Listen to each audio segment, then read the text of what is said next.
Alright, so I'm having to re-record this because when I recorded it, I thought it was recording when I was in the hotel where I was staying at. And I was talking about what I was talking about before I went into the facility where my dad was being held at. And turns out it didn't record, but it's okay. We're gonna re-record this again. I know what I was talking about. Anyways, what I was talking about, what I was saying the first time I recorded this video was, excuse me, was that I know I don't talk about this a lot or mostly, haven't really mentioned it too much, but when it came down, when I was over there at the hotel and I was like at the facility where my dad was being held at, I noticed that there was something related to frequency. And I don't mean like frequency as in like radio or, trying to tune in to listen to a radio station or a TV station. No, I don't mean that in that way, frequency. I mean more in the way where the environment and like the people that you're around can help dictate and can help determine your frequency.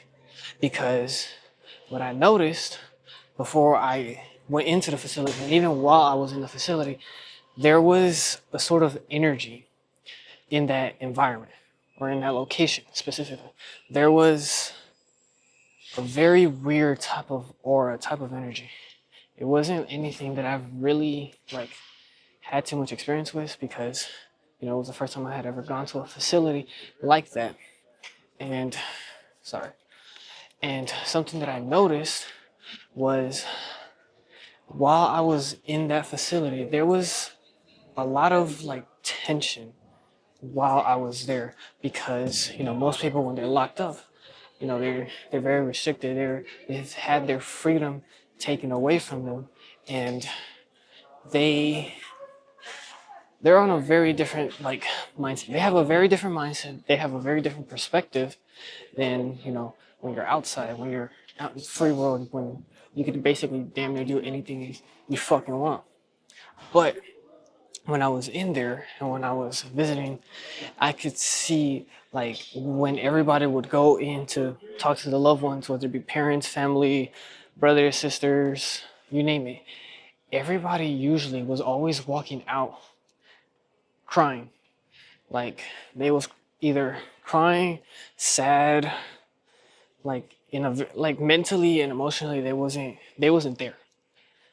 And I mean I get it, like, because the only way you were able to speak with the person you were going to go see was on the other side of some plexiglass and one of those telephone wires. Sorry. But, if you're not used to it and, you've only ever seen that in the movies or TV shows, it hits different whenever you actually get to experience that firsthand. So when I was there at the facility, I was noticing that, like, there was tension. There was a sort of aura, sort of energy where it wasn't necessarily optimized in the best for growth. Like, most of the people there were pretty negative. It wasn't necessarily somewhere where you would want to be long term. Excuse me. And even though I was only there for like an hour and a half max, I was telling my dad and I was trying to tell him in the, the little time that I was able to speak with him, I was trying to tell him, make sure you keep your mind busy, try to keep your mind calm, and exercise. Reason being, because if his mind was to start wondering, if his mind was to start wondering and just going everywhere and going all types of places, I knew he was going to end up getting depressed.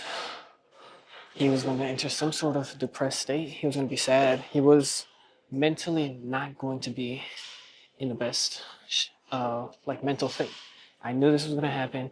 It wasn't an if, but a when.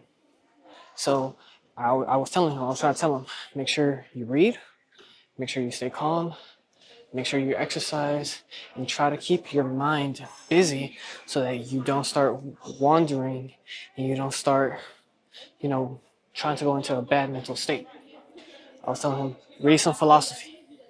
I don't care who it is, what it is, read philosophy because that way at least you're able to keep your mind busy.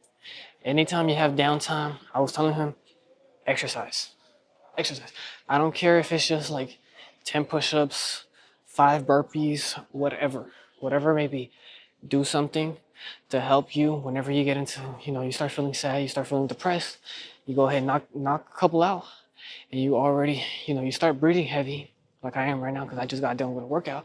And that way, it helps keep you at like a higher frequency. Because if he let himself, feel sad, feel depressed for very long, overall, eventually, it was gonna probably be very difficult to get him out of that state. He was gonna become probably impatient. He was gonna, want to be like, you know what? Let me just do whatever I have to do, and I just want to leave. Like I don't care, and that's not what we wanted. So, the more I was able to keep him busy, the more I was able to keep his mind busy, his body busy, the more I would be able to at least help him to where he would be able to stay calm. He would be able to be patient, and he wouldn't lose like self-control over himself. Which was probably my main goal. Keep self-control over himself. And when I told him to do that, he understood. Like, okay, don't worry. I'm already, I've been exercising a little bit, even if it's just a little bit, like walking, stretching, doing a couple push-ups. Cool. I told him, anytime you feel sad, drop to the floor, do some push-ups or do some burpees, doesn't matter. Imagine anytime I feel the same way. I already do them anyways, but I told him, anytime I feel that way, I'm gonna drop down to the ground, I'm gonna do some push-ups, or I'm gonna do some burpees, and it's gonna be like you and me were training together. Like if we're training, we're right next to each other, we're training together at that very moment. So by doing so, we would help keep him at a higher frequency.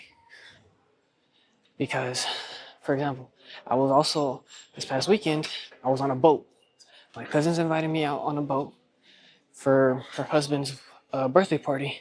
And while I was at the boat, while me and my sister, we were out on the boat with them for about 4 or 5 hours, we were kind of exposed to something that we were never actually, we hadn't had any experience with. We'd never been on a boat. We'd never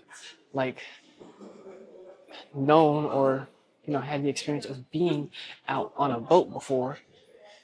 And, it gave us that exposure that we needed to be like, you know what? I like this. I want to do this again. And, if I have to work more, if I have to, put in more hours, if I have to figure something out again to where I can afford to be able to rent out a boat again, or to be able to afford to rent out a boat for myself for the first time, whether it be a yacht or just a regular boat, I could do that. Because we were in a frequency where it was, okay, so it's possible to afford something like this. It's possible to have experiences like this. It's possible to do things like this that I've never done before. And I want to do this again. I want to do it again. I want to have this experience again. And I want to keep doing this because I enjoyed it. It was fun for me. I made good memories. I had good laughs, good vibes. Excuse me. And this is something that I want to repeat doing over and over again. Which is why I'm saying the key to this, or really what I've been figuring out, as Nikola Tesla said, the key to the life, or the key to life and the universe, is through frequency. Because once you're able to tap into that higher frequency that you need to tap in, almost like a radio station or a TV station, you understand that a lot of the things that maybe you might have considered to be impossible or very difficult to achieve are not necessarily that difficult to do or that difficult to accomplish.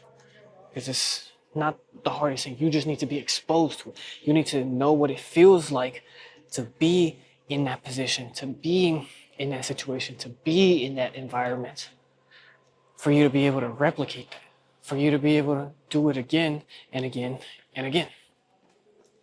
That's why I'm saying frequency, elevating your frequency is the key, is probably the goal that a lot of us should have in being able to know, to achieve a lot of the things that we want to achieve.